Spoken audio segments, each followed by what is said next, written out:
D'où vient l'humanité? Qui l'a créée? Qui l'a façonnée? Ce sont autant de questions que l'humain se pose légitimement depuis l'aube des temps. Dans cette vidéo à but est purement informatif, et dont les sources sont d'ailleurs en description, nous allons explorer une théorie connue, mais pas aussi répandue que le créationnisme et l'évolutionnisme, qui sont les deux théories soutenues comme indiquant la provenance de l'humanité.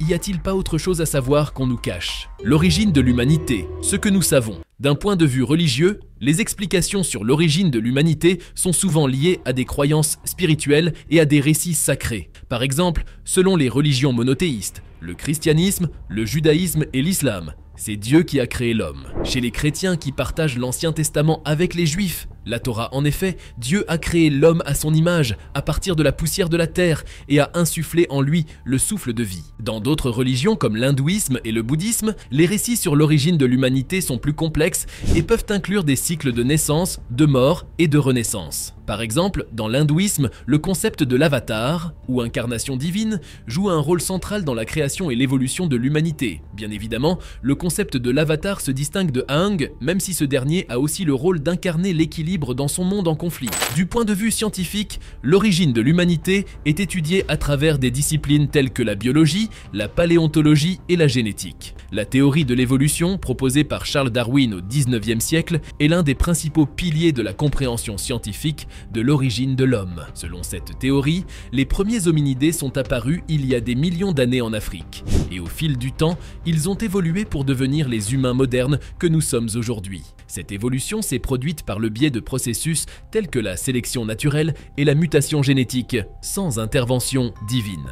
Les preuves fossiles et génétiques soutiennent largement la théorie de l'évolution, en montrant des liens de parenté entre les espèces humaines et d'autres primates. Mais c'est à partir de ce lien entre espèces que Zecharia Sitchin apporte une réponse différente à la question de l'origine de l'humanité. Et oui, vous vous doutiez bien que le créationnisme et l'évolutionnisme n'expliquent pas tout et que subsistent toujours des choses incomprises. La théorie de Sitchin, qui repose sur l'idée que les premières civilisations humaines ont été influencées par des êtres venus d'une planète située au-delà de Neptune, qu'il identifie comme étant Nibiru. Attention, elle n'est pas à confondre avec la théorie des anciens astronautes sur laquelle nous avons déjà fait une vidéo. Zecharia Sitchin. C'est un écrivain américain né en Union soviétique le 11 juillet 1920 à Bakou et décédé le 9 octobre 2010 à New York. Il était connu pour ses idées un peu inhabituelles sur l'histoire ancienne. Il croyait en quelque chose qu'il appelait le néo-évémérisme et pensait que les extraterrestres avaient joué un rôle dans le passé de notre planète, une théorie qu'on va explorer. Issu d'une famille juive, Sitchin a grandi en Palestine et s'est intéressé à l'archéologie du Moyen-Orient. Il a étudié l'économie à l'université de Londres après avoir fréquenté la London School of Economics and Political Science. Plus tard, il est devenu éditeur et journaliste en Israël, avant de déménager à New York en 1952. Son livre le plus célèbre, La 12e planète, publié en 1976, a rencontré un grand succès, bien que ses idées aient été critiquées par les scientifiques et les historiens. Malgré cela, ses livres ont été traduits dans de nombreuses langues et vendus à des millions d'exemplaires. Après sa mort, sa nièce Janet Sitchin a édité des livres qui reprenaient des extraits de ses œuvres principales, les Chroniques terriennes, en y ajoutant des lettres, des articles et des conférences qui n'avaient jamais été publiées auparavant. Autre origine de l'humanité. Dans son livre La 12e planète, publié en 1976, Zecharia Sitchin décrit sa théorie sur l'origine de l'humanité basée sur ses interprétations des tablettes sumériennes. Selon lui, ces textes anciens révèlent l'existence d'une planète nommée Nibiru, également connue sous le nom de Marduk chez les Babyloniens. Il soutient que Nibiru, avec son orbite très elliptique, reviendrait tous les 3600 ans vers l'intérieur du système solaire. Et c'est cet événement qui aurait provoqué une fois des catastrophes cosmiques qui auraient engendré la formation de la Terre et de la Lune. Pour Sitchin, nous avons encore plus de réponses dans les récits mythologiques sumériens qui décrivent des événements historiques. Dans ces récits, on découvre Enki et Enlil, deux demi-frères, fils d'Anu, le dirigeant de Nibiru, qui sont les protagonistes apparents de tout ce qui a suivi. En effet, Enlil a administré la Mésopotamie et Dinu, la plaine, devenue Éden dans la Bible, lieu où va être créé Adamu, le premier homme par Enki qui supervisait l'exploitation minière de l'or dans l'Abzu, identifié par Sitchin comme l'actuel Zimbabwe. Si vous vous demandez pourquoi les Anunnaki cherchèrent de l'or, eh bien, il se trouve qu'ils en avaient besoin pour restaurer l'atmosphère de leur planète d'origine, Nibiru. Elle avait une atmosphère endommagée ou dégradée, et l'or était nécessaire pour créer des particules réfléchissantes capables de protéger la planète des rayonnements nocifs du Soleil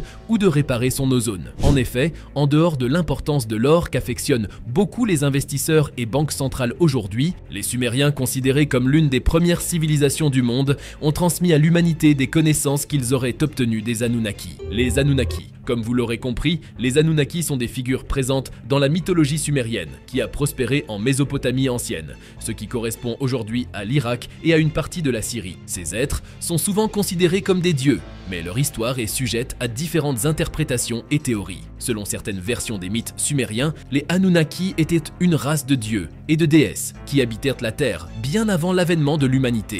Ils étaient considérés comme les créateurs et les gardiens de l'ordre cosmique et avaient des pouvoirs divins sur les éléments naturels et sur le destin des êtres humains. Les Sumériens croyaient que les Anunnaki régnaient sur le monde depuis leur demeure céleste, appelée Dilmun ou le ciel, d'où ils exercèrent leur influence sur les affaires humaines. Selon l'interprétation de Zecharia Sitchin, les Anunnaki étaient en réalité des extraterrestres venus d'une planète lointaine qu'est Nibiru.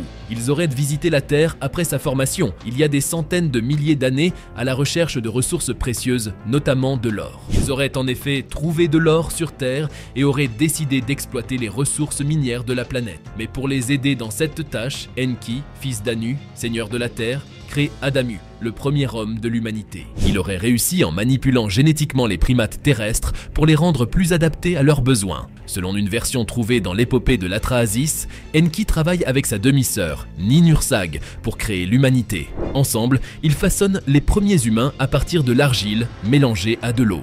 Il ajoute également son propre sang divin à l'argile pour insuffler la vie aux créatures qu'il a créées. Ainsi, les premiers humains ont été créés comme des serviteurs des Anunnaki, chargés de travailler dans les mines et de fournir les ressources nécessaires à leur civilisation avancée. Les Sumériens auraient en effet été la première colonie terrienne de ces visiteurs venus de l'espace. La thèse de Zecharia Sitchin aujourd'hui. La Bible nous dit que le déluge de Noé a été provoqué par Dieu pour purifier la terre des Néphilim, symbole de la corruption et de la violence. Le récit sur ces progénitures d'anges déchus, ici les Anunnaki et des filles hommes, n'est pas reluisant. Et Sitchin, apportant une interprétation un peu plus moderne au récit, affirme que les Anunnaki ont été contraints de quitter la Terre lorsque les glaciers de l'Antarctique ont fondu, provoquant le déluge de Noé qui a également détruit leur base sur Terre. Il a également affirmé que les Anunnaki avaient laissé derrière eux des hybrides humains-aliens, dont certains sont peut-être encore en vie aujourd'hui, ignorant leur ascendance extraterrestre. Ne s'agirait-il pas des fameux reptiliens? L'interprétation des mythes sumériens est largement controversée et est généralement rejetée par la communauté scientifique. Les preuves archéologiques et historiques disponibles ne soutiennent pas les différentes affirmations, et la plupart des chercheurs considèrent les récits des Anunnaki comme des mythes et des légendes qui reflètent les croyances et les valeurs de la société sumérienne ancienne. Sitchin suggère que la science moderne reconnaît progressivement que les découvertes récentes recoupent des connaissances anciennes transmises. Cependant, elle hésite à admettre ouvertement cette réalité par crainte des répercussions potentielles. Selon lui, les Anunnaki ont construit les pyramides et toutes les autres structures monumentales du monde entier que les théoriciens des astronautes antiques considèrent comme impossibles à construire sans des technologies très avancées. Mais pourquoi la science ne voudrait pas admettre les supposées réalités? Dans de nombreuses théories qui explorent le concept des Anunnaki et des reptiliens, il est suggéré que nos créateurs manipulent secrètement l'humanité à travers nos élites dirigeantes et nos castes dominantes. Des auteurs comme le chaman zoulou Credo Mutwa ou l'écrivain David Icke dressent un tableau sombre où nous serions toujours exploités comme des esclaves et des pions par ces êtres. Selon cette vision, notre démocratie serait un leurre et nos problèmes, tels que les inégalités, les conflits et les crises mondiales, seraient orchestrés par eux. Les théories ont proliféré, chacune apportant une pièce différente au puzzle, modifiant ainsi les croyances de chacun. Aux États-Unis, en particulier, ces idées ont prospéré, nourries par la méfiance envers les élites, les services secrets, le gouvernement fédéral, l'ONU et le concept de nouvel ordre mondial. Cette méfiance fournit un terreau fertile pour les croyances en la filiation entre les Anunnaki et les Illuminati, renforçant ainsi l'idée d'une manipulation occulte des forces supérieures. Et vous, que pensez-vous de tout cela? Nous sommes à la fin de notre vidéo riche en informations sur ce que certains qualifient comme la troisième théorie de l'origine de l'humanité. Vous l'avez certainement aimé, donc il serait intéressant que vous ne manquiez pas de laisser un like et surtout de vous abonner dès maintenant. À la prochaine avec Cultination.